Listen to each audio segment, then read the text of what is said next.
یہ تو سیاسی قیادت کا اختیار ہے جس کو تھوڑا بہت خوف بھی ہو کہ اگر میں نے غلط فیصلے پر دستخط کیا اور غلط فیصلے کو میں نے مانا تو کل میرے سیاسی مخالفین اور ادروائز بھی عوام میرا احتساب کریں گے. اور احتساب کس طریقے سے کریں گے؟ عوام کے پاس احتساب کے لیے ووٹ کے بغیر اور دوسرا کوئی ہتھیار نہیں ہے. تو ووٹ وہ پھر مانا گیا اور اس کی نتیجے میں. اور پھر انٹرسٹنگ جو سب سے انٹرسٹنگ چیز تھی جس کی طرف ظفر اللہ خان صاحب نے اشارہ کیا کہ جتنی پچھلی سینسز ہوئی ہیں اس میں اپس اینڈ ڈاؤنز ہوتے نہیں ہیں. کبھی ایک صوبے کی تعداد تھوڑی بڑی کبھی دوسری کی.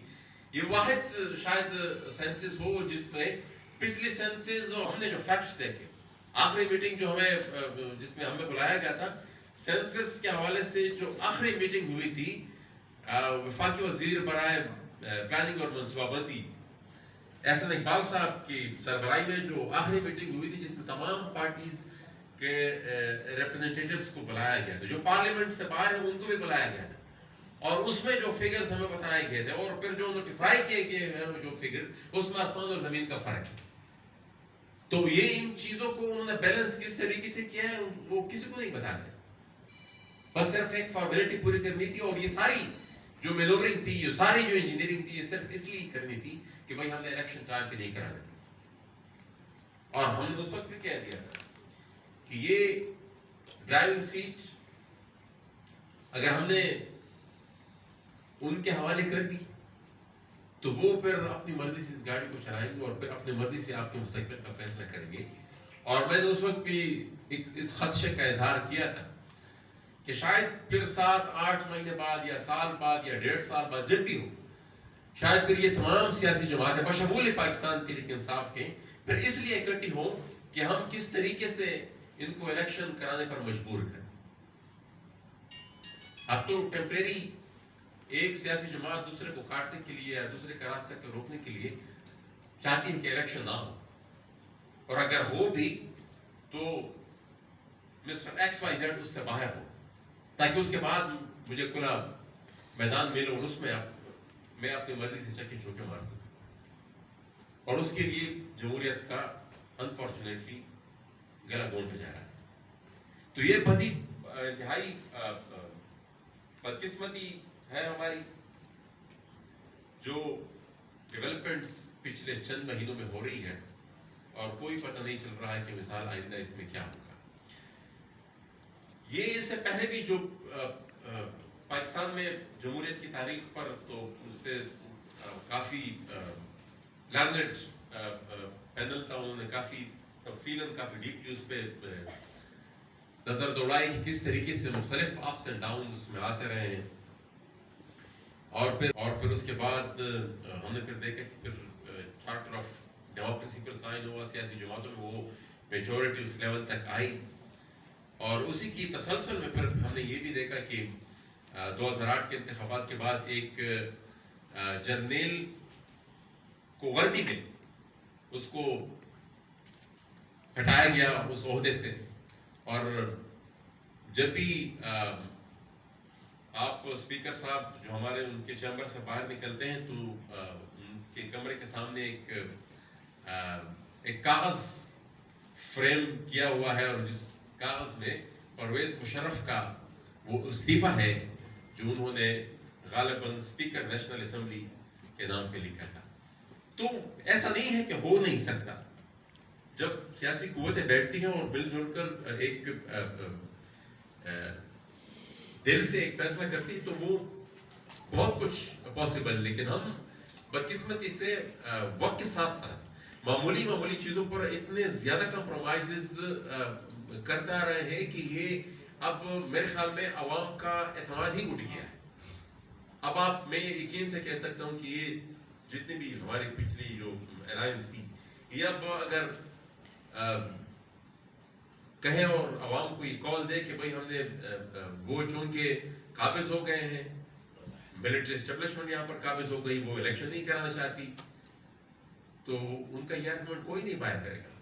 عوام نے نہیں کرنا کہ بہت ہی ماضی قریب میں ہی پی ڈی ایم جب بنی تو اس میں ہم نے یہ ساری ایکسرسائز دیکھی. یہی وعدے کیے گئے 28 نکات پہلے بنائے گئے تھے اور پھر اسی 28 نکات کی روشنی میں پھر وہ موومنٹ بنی اور وہ 28 نکات پھر بعد میں 10 ہو گئے, پھر وہ 10 بھی بالکل پھر بیچ میں سے غائب ہو گئے اور 1.5 سال پھر جو مظاہرہ عوام نے دیکھا تو وہ یاداشت کمزور ہے عوام کی, لیکن اتنی بھی زیادہ کمزور نہیں ہے کہ 1.5 سال پہلے انہوں نے جو دیکھا اور وہ پھر آپ وہی بات پھر ریپیٹ کرنا چاہیں اور وہ آپ کے آرگومنٹ کو بائے کر لیں گے. تو یہ کافی بڑا نقصان ہوا. باقی جو جس طریقے سے ہمارے یہاں پر انٹرونشن ہوتی رہی ہے, پچھلے دنوں ایک بیان آیا میرے خیال میں, آئی ڈونٹ نو کیا اس بیان نے ان کی کوئی وہ کی ہے نہیں کی, لیکن آرمی چیف صاحب کی کئی بزنس مینز کے ساتھ کسی میٹنگ میں ایک بیان سامنے آیا ہے کہ اب اس میں کتنی حقیقت ہے, کیا اس کا ایکچوئل کانٹینٹ ہے وہ ہمیں پتہ ہے, لیکن وہ جو میڈیا میں جو چیز سامنے آئی ہے وہ یہ ہے کہ سیاستدان مخلص نہیں ہے.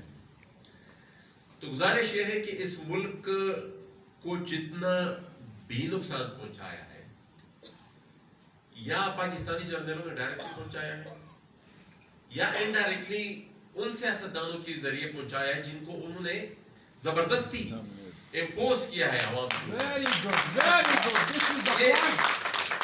یہ اور انہوں نے تقریباً پاکستان کے تمام اداروں کو ڈسفنکشنل کر دیا. اب بدقسمتی سے میں جس علاقے سے بلونگ کرتا ہوں, جو چیز ہم دیکھتے ہیں, ہم تو پورا اسٹیٹ کولیپس دیکھ رہے ہیں اور تقریباً تمام کے تمام ادارے ہی بالکل کولیپس کی طرف جا رہے. وہ کیوں؟ کیونکہ کسی اور ادارے کو ختم پنپنے ہی نہیں دیا گیا.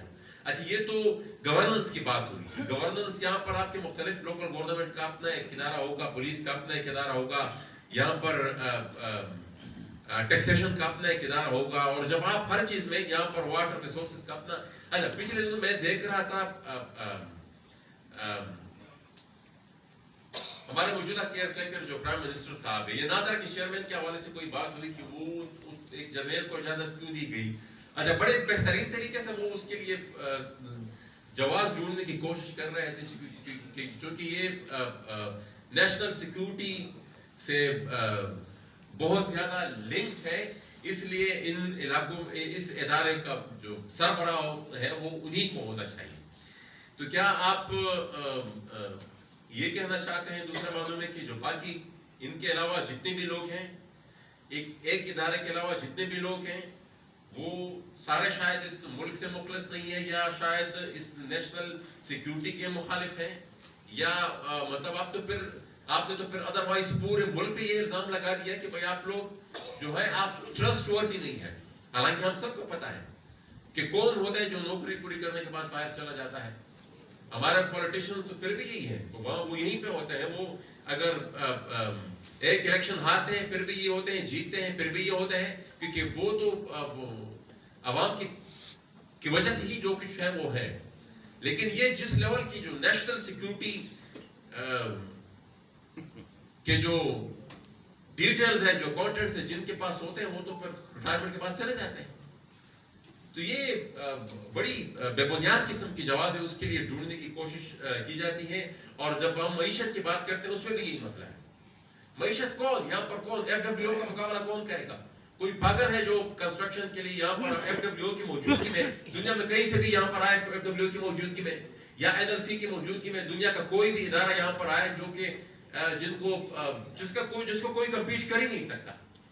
مطلب وہ ان کو اتنا کوشن ہے, ان کا وہ انکم ٹیکس سے ایگزمپشنز ہیں, وہ بہت سی چیزوں سے ایگزمپٹڈ ہے جس سے ادروائز کوئی دوسری کمپنی نہیں. تو ایسی صورتحال میں کس چیز میں کون انویسٹ کرے گا؟ کوئی انویسٹ نہیں کرے گا. اور میرے خیال میں اب ملک شاید اس سچویشن پہ آگے کہ یہ پین کلرز سے چلنے والا نہیں ہے. ایک چیز جس کا خدشہ ہمیں محسوس ہوتا ہے اور جو پولیٹیکل ڈیولپمنٹ کی گئی ہے اس کی وجہ سے شاید ہمیں وہ خدشے اس کو مزید تقویت ملتی ہے, اور وہ یہ ہے کہ جب بھی یہاں پر کوئی بہت بڑا کوئی ایڈونچر یا کوئی ویسٹ اسٹریٹجک گیم کرنا ہوتا ہے تو وہ اسی طریقے سے وہ حالات کو مینور کر کے کسی ڈکٹیٹر کو یہاں پر بٹھا دیتے ہیں یا جمہوریت ختم کر دیتے ہیں. ہم نے دیکھا کہ جب افغان جہاد شروع ہو رہا تھا اس وقت بھی جمہوریت کو ہٹایا گیا اور وہاں پر ایک ڈکٹیٹر بٹھایا گیا اور اس نے پھر من چاہی جو کچھ وہ چاہتے تھے وہ سب کچھ اس نے حوالے کر دیا.